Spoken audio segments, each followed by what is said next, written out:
There's something so special that the football world isn't telling you about Rodri. Yeah, he's one of the best defensive midfielders in the world. Yeah, he's one of the most important players in that Manchester City team. But they're hiding one of his biggest qualities as a player. Maybe because they see football in a certain way and they've got tired of Manchester City winning. I don't know, but people are not giving Rodri the right amount of plaudits when it comes to how good he is. So in this video, we're going to be talking about exactly what the football world isn't seeing about Rodri. And in this video, I'm going to be telling you exactly why Rodri has been the best midfielder in the world. Not just defensive midfielder, but the best midfielder. I'm also going to be telling you some of the more interesting things about the defensive midfielder position. We've seen it in the past with Sergio Busquets, we're seeing it now with someone like Declan Rice, but I'm going to be telling you exactly what makes Rodri so unique.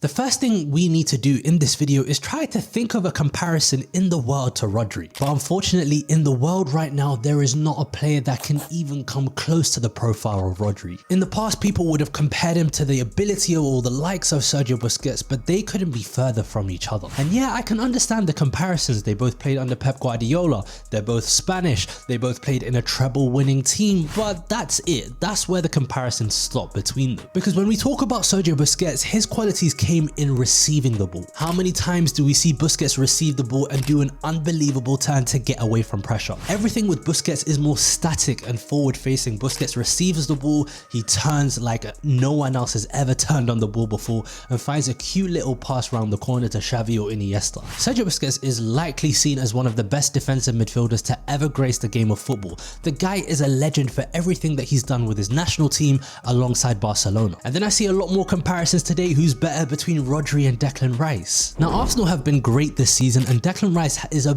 big part to play in Arsenal's success. Off the ball, for me, I think Declan Rice is the best player in the world. His ability to snuff out danger and be there just in the right moment to take the ball off the opposition. I think Umir said it perfectly. I think Declan Rice in settled play is the best midfielder in the world. I think he's actually the best player in the world. But on the ball, potentially that's where his improvements can be. Can he find a quick pass? Can he turn on the ball better? Can he receive better? That's where Declan Rice can get to the next level. So where does that leave Rodri? Because as I mentioned, he doesn't have the turning ability of Busquets, but he doesn't have the off the ball ability like Declan Rice does. So is Rodri good? Is Rodri bad? Like, where can we place Rodri in this category of defensive midfielders? My answer to that is just watch him play. Now, I don't mean it to just watch Rodri. I actually want you to pay close attention to everything Rodri does when he gets the ball. Now, everyone talks about his ability to dictate play, and whilst that is okay, there's also something more interesting when you see Rodri, and it's the thing I mentioned in the title of this video that no one talks about. Rodri's ability in tight spaces is unlike many players in the world. Think about it, when Rodri receives the ball either from the defense or in the attack, he never loses it. He always just gets 1 centimeter away from the defender and releases it for a shot, a pass, a cross-field ball.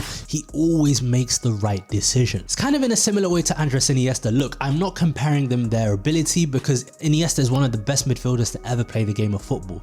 But when Rodri is in that attacking phase, he could just get out of anything. You see this season, Rodri is being asked to do something that I've never seen a midfielder do. After Gundogan left Manchester City last summer, there's been a gaping hole for a player to be able to turn when there's pressure behind him. Foden can do it, but I wouldn't say it's consistently, only because Pep is not playing him in the central areas enough. And one of Gundo's qualities was that ability to turn up in the pockets to receive the ball and to turn and go, which meant that whenever City faced a team that liked to sit deep, Gundo can just turn the game just by his ability on the ball. Unfortunately, this summer, Manchester City didn't replace him well enough. They signed Kovacic, they signed Mateus Nunes, but it's not enough. So who took up that responsibility this season? It's been Rodri. He's building up play in the first phase like he always does, but now he's turning up in the attacking phase as well. And he's becoming so critical to the way Manchester City attack because he's able to receive between the lines, but he's also able to arrive into the box to score goals. We've seen so many times this season, Rodri is on the edge of the box, he'll curl a finish in, he'll rasp it into the top corner like he did against Sheffield United, or he'll feed off of the scraps like he did to score the winning goal in the Champions League final. So the question I must ask you is Rodri the best defensive midfielder in the world? My response to that is no. I don't even think we can call Rodri a defensive midfielder anymore. This guy is genuinely all over the pitch. But what I do truly know is, unlike a Sergio Busquets or a Declan Rice, price, Rodri is unbelievable in the attacking phase. And for me, he's not just a number 6 anymore, he's not just a DM anymore, he is an all-action box-to-box midfielder. So eventually Pep Guardiola and Manchester City need to find an adequate replacement for him, or they need to replace Gundo from last season, because at this rate, Rodri is being asked to do too much in the team, and to be fair, his legs might go quite soon. But what I do know is, as I mentioned, Rodri is one of the best midfielders in the world, and any success that City get this season,